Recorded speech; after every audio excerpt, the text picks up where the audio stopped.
students, welcome again to my class.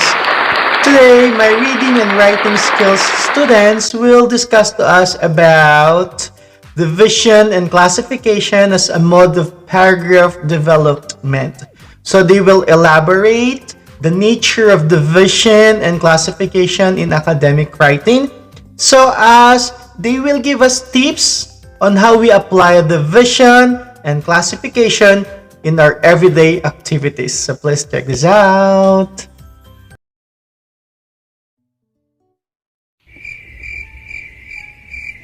Hello everyone, we are the B group. I am Jedrick Gan and our topic for today is schematizing your world via division and classification.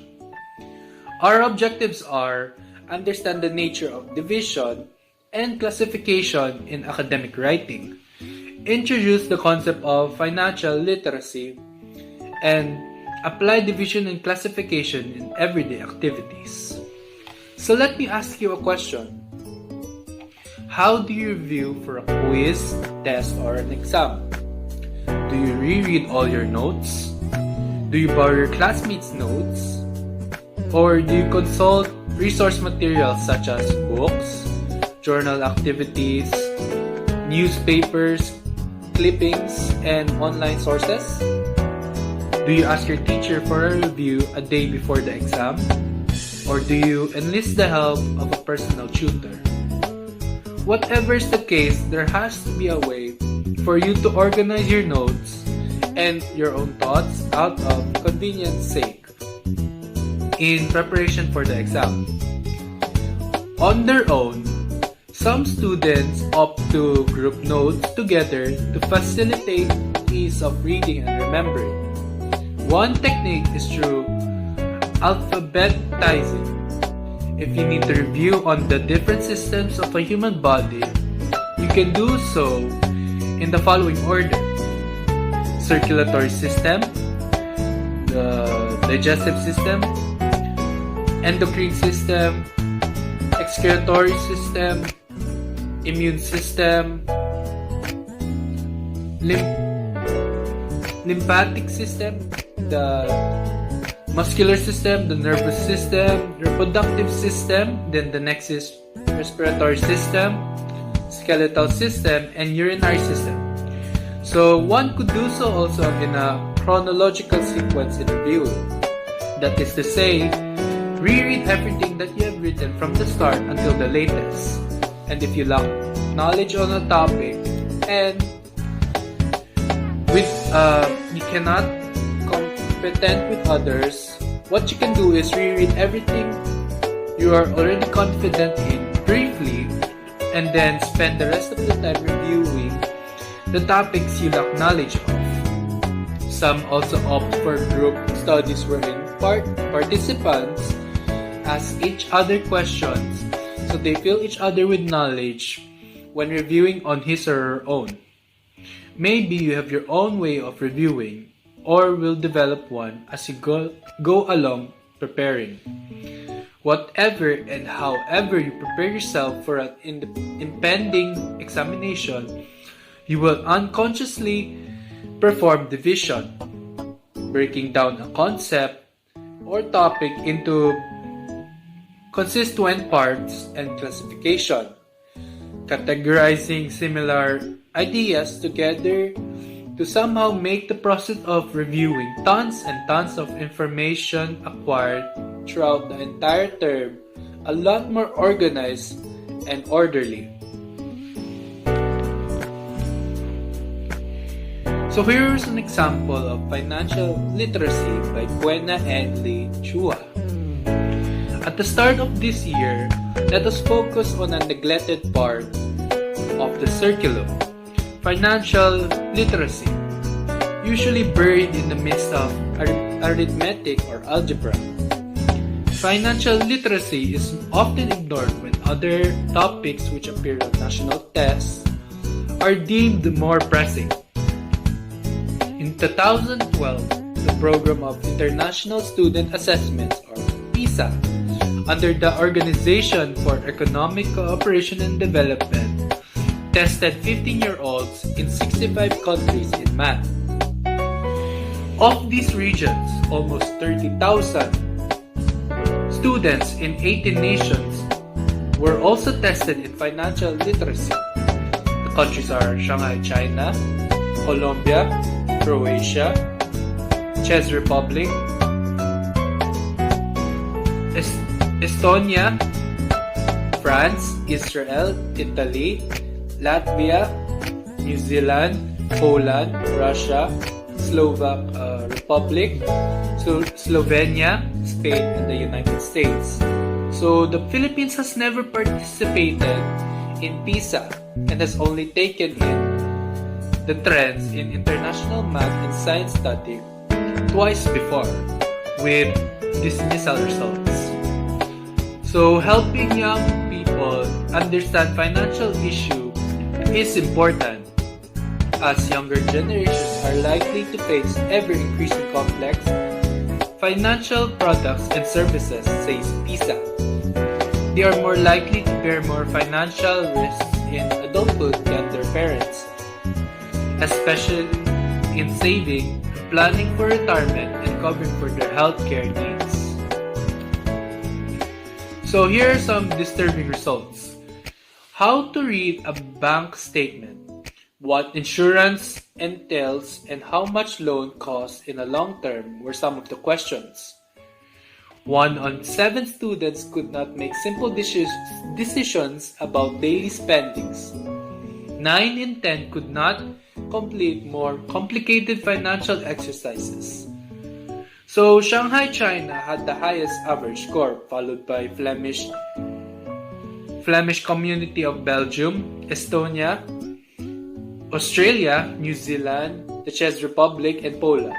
The US was 9, a bit above Russia. Gender does not seem to be a factor, as girls generally perform no differently from boys. But economic status might be, because students in higher SES did much better than their disadvantaged counterparts. Those that did well in math and reading were likely to do better in financial literacy. But proficiency in math alone or reading alone has not always related to financial proficiency. So in schools, financial literacy is a relevantly new course in the worldwide curriculum. Having been taught in many developed nations only in the last decade through various means such as training teachers, updating curricula, creating mobile apps, celebrating literacy weeks, and so on. Which methods work best? The jury is still out, but circumstances can play a role. The Czech Republic did well reportedly because when the country moved from communism to capitalism, leaders realized that they had to train young people to adapt, especially since reliance on the welfare state would be eliminated.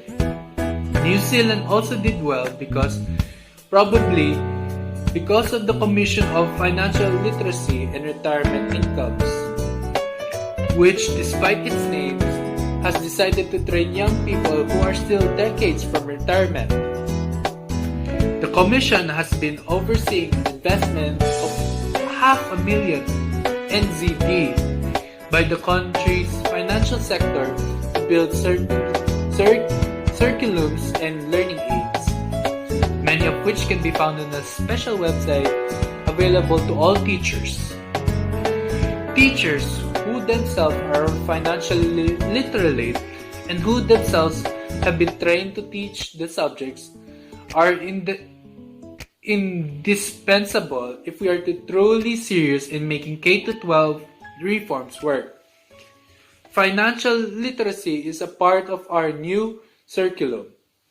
Some initiatives by the private sector who have burgeoned in recent years and have done financial literacy in projects for banks and other institutions. But these are few and far between with no sustained support. That's all for my topic. Thank you. Look at this dude. Wait till you see the. No, no, no, no.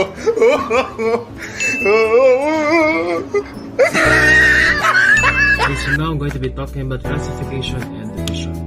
So classification and division is a theatrical style that in essay format takes a whole and splits up into parts and then places the divided information into various categories. While you may see this as a theatrical style used within a single paragraph, it's not uncommon to write an essay using a classification and division format. So a classification and division essay combines into two different techniques. First, you would divide a complex or difficult topic into subtopics for clarity and explanation purposes. Next, you'll determine what categories are needed and what information fits into those categories. Think of a newspaper. All of the information is divided into different parts: news, advertisements, and classified. Then the information is classified into different categories. For example, news may be such as sports, international, local, lifestyle, etc. techniques. Your aim in the classification and division essay is to help explain your reader's complex topic. Following these basic steps will help you develop a strong essay. Take a complex topic and divide it. To begin, first you need to take the topic and to divide it into more manageable parts and subtopics to help your reader comprehend the topic. Be sure that you have the principle of classification. Once you have divided your topic, you need to decide on the principle of classification. What do these items have in common? If you are picking a commonality that may be not very clear to the reader, be sure to take them and to take time to explain your categories in detail and how each item fits. Make sure that your categories are distinct. While you may need to explain your choice of categories or principle of classification, avoid confusing the reader by using categories that overlap. Make sure that each category is distinct. Your information will be clear to the reader, and you'll have much stronger essay. Make sure your categories support your thesis. Lastly, make sure that your categories support your thesis. And if you find that they don't, adjust your thesis to accommodate the change. Next, let's discuss about guidelines in planning, writing, and revising a classification division essay. Pre-writing. In pre-writing, you need to select a topic. Select a topic that fits the assignment that has several categories, which range from 3 to 6 to explore in a meaningful essay. Review your coursework for topics that have subcategories. Example of these can include types of representative governments, types of bodily defenses against diseases, kinds of carbohydrates, types of reading instruments, and so on. Next, determine an ordering principle. An ordering principle, or a principle of classification, is the special significance that you are looking for in the items. The way in which you perceive the universe of your subject. In every group of people, things or ideas can be classified in many ways. Determining and choosing the way or ways something can be classified becomes your principle of classification. When you decide the single principle you will use to group or divide the items under consideration. Keep your purpose in mind and choose a principle compatible with that purpose. Next, select and arrange categories. Select your categories by dividing a whole class into parts or grouping individual categories in a broader class, and regroup a number of different items together within each part. Checklist for establishing categories. All the categories derive from the same principle. All the categories should belong to the same level all the significant and irrelevant categories are discussed. Arrange your categories in a logical order so that readers can see how the categories are related and what their relative importance is, and give equal attention to each segment of the classification or division. Next, gather details. Your supporting details can include a wide range of patterns of development meant to explain the characteristics of each category or part. Of course, you will not use all of these patterns in a single essay, but they're all available for your consideration as ways to achieve your writing purpose. Ask yourself these questions of every element or characteristics on which you plan to write. Can you narrate a story to develop this element or characteristic? Can you describe something to develop this element or characteristic? Can I analyze the cause or effect to develop this element or characteristic? Can I give an example to develop this element or characteristic? Can I define it? Can I compare it? Or can I use the process analysis to develop this element or characteristic?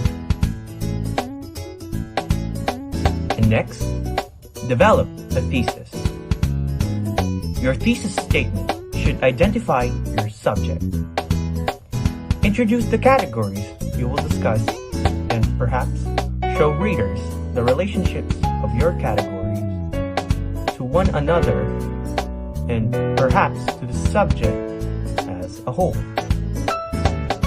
In addition, your thesis statement should tell your readers why your categories are significant or should establish their relative value. The thesis for classification division can be handled in a variety of ways. You can indicate what you are classifying or dividing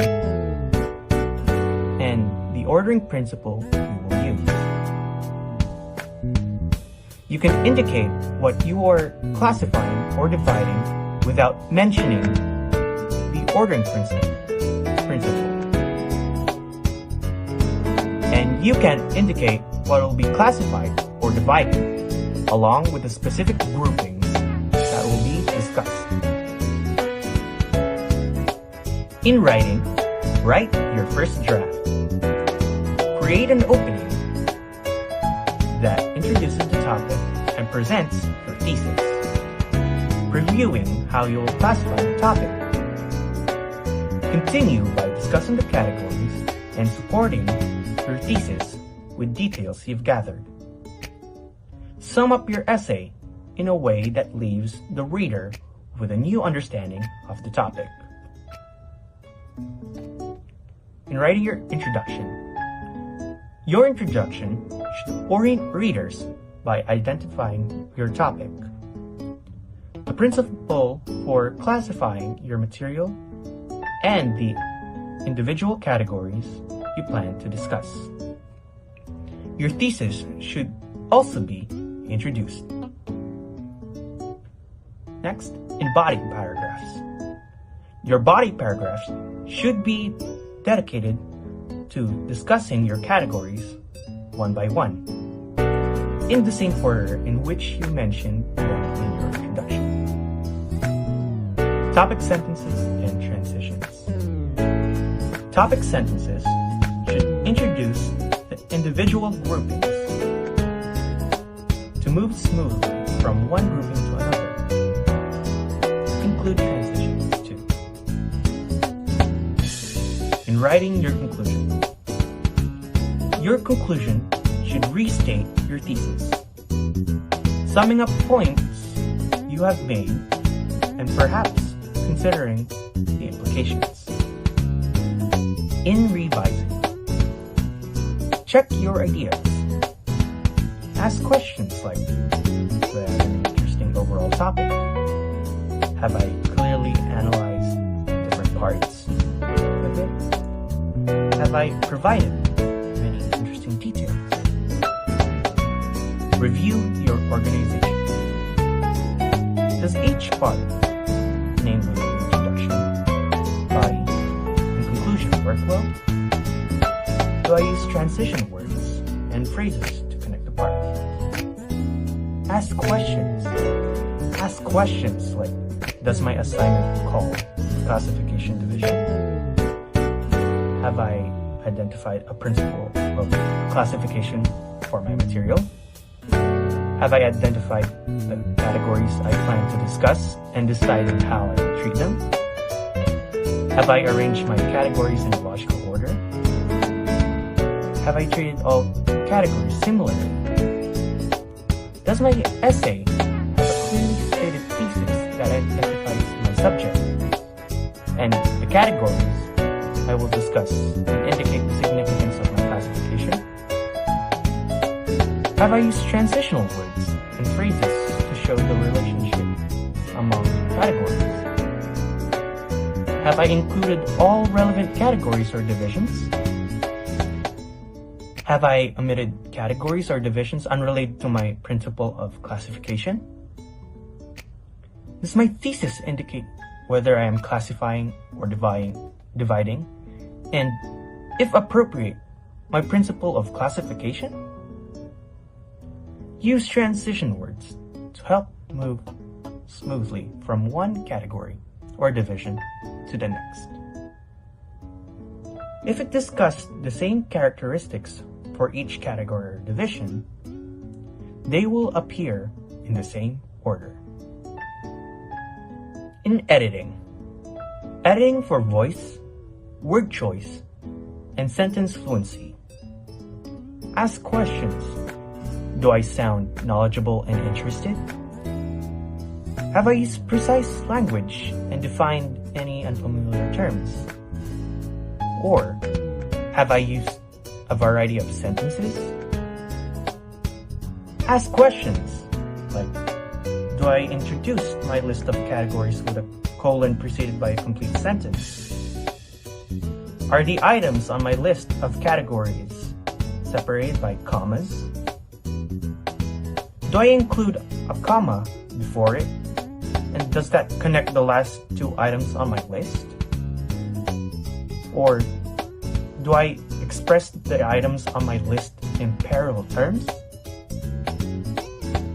In proofreading, check for conventions. Ask questions like, have I used the correct pronunciation, capitalization, spelling, and grammar of the words I use? And in publishing, present your work. Consider illustrating your essay with photos or drawings, and share your work with classmates who have similar interests. You may choose to give an oral presentation or publish your essay on a website. Sample prompts for classification division. Literary. American transcendentalism has been called goulash of world religious and philosophies. Identify three major philosophical viewpoints of transcendentalism, examining their relationship to the whole. Non-literary. Write a paper examining different career options that you have considered. Classify and divide them in terms of their financial potential, educational requirements, and personal fulfillments. The internet is a wealth of information filled with various search engines. Write classification essay focusing on at least 3 search engines of your choice. Crossing the circulum. U.S. history. Modern American presidents have been characterized as micromanaging, delegating, and absent leaders. Write a paper discussing how at least 3 presidents fit these classifications. Chemistry. Explain how our chemical reaction balanced and how they are classified. Telepass prompts for high school. Sports literature. Many consider violence and sports to be a serious problem. Write an essay expressing your views on these problems. Using a classification and division structure, characterize information according to sources of violence, such as the players, the nature of the game, and the facts. M.A.S.H literature to help explain their appeal, classify horror movies or break them down into the various parts, and try to give a summary of everything. Doesn't need to be long, like in our common sense. Division and classification. When dealing with complex and somewhat messy topics, authors turn to the mode of paragraph development of classification and division to create an air of systematization and order in their writing. Division works hand in hand with analysis, wherein one breaks down a concept into its constituent parts. This process necessitates separating items, creating demarcating lines or clear distinctions between or among the little things that make up the whole. Classification entails categorization, which enables one to group together items according to their similarities. To further organize data that have already been divided and classified, label each subtopic so as to lessen the clutter. To give an example, a book is usually divided into chapters. The title of each chapter dictates what the similarities of the items are classified in each chapters. Novels usually follow a chronological subdivision, while seminal academic works are usually divided according to subtopics, such is the case with the Quina and the Chua's RX Financial Literacy. To discuss the new and abstract concept of financial literacy, she divided the sample text into three subheadings: disturbing results, schools, and sample questions. Classification and division are essential not in just writing, but also in everyday concepts. These two processes enable us humans to have some sense of order and predictability in an otherwise chaotic and unpredictable life. A university system is one big place for a single person to govern. That is why a university is divided into constituent campuses, a campus further divided into colleges, colleges into departments, and departments into committees.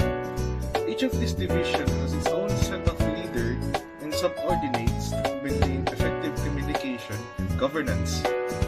When dividing and classifying things to make your writing more orderly and systematized, consider these following principles: consistency, exclusiveness, and completeness. Number 1. Consistency. Consistency is characterized by having parallel similarities in the divisions you make in your writing. Let us have the RX Financial Literacy again as an example.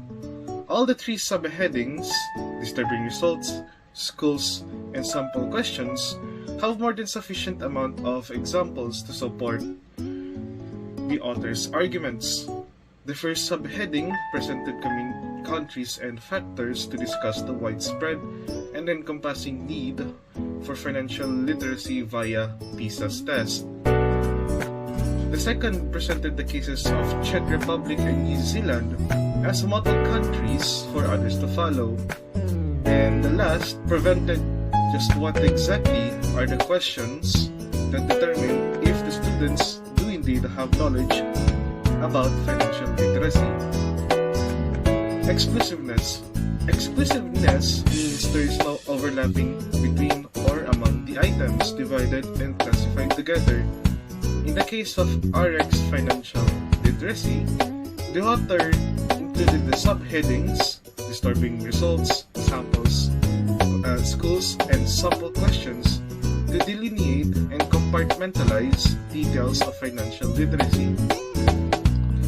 And last, completeness. Completeness means that no too important part is omitted from writing. To give an already familiar example, when one discusses the different systems of the body, one should not give out the rest of the systems if you are only focused on discussing one. All systems in the body are somewhat and somehow connected to each other. So when you decide to focus, let's say, on the digestive system, that cannot be, as it is, also connected to the respiratory, excretory systems. Mention and discuss each and every human body system to achieve this principle called completeness.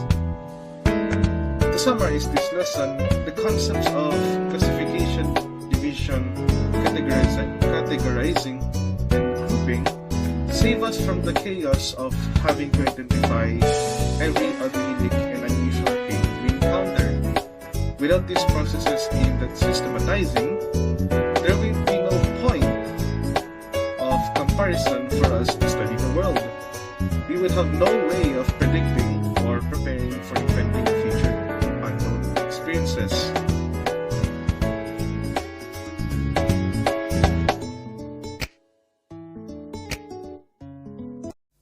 There you go, mga students. You have heard the different point of views of my students. So if you want to share your thoughts and opinions too, please comment down. And don't forget to click the notification bell in order for you to be updated if I have new videos.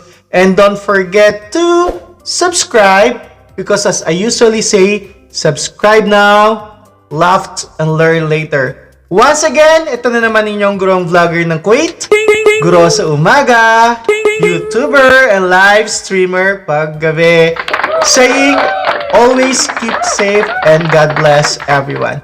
Bye-bye!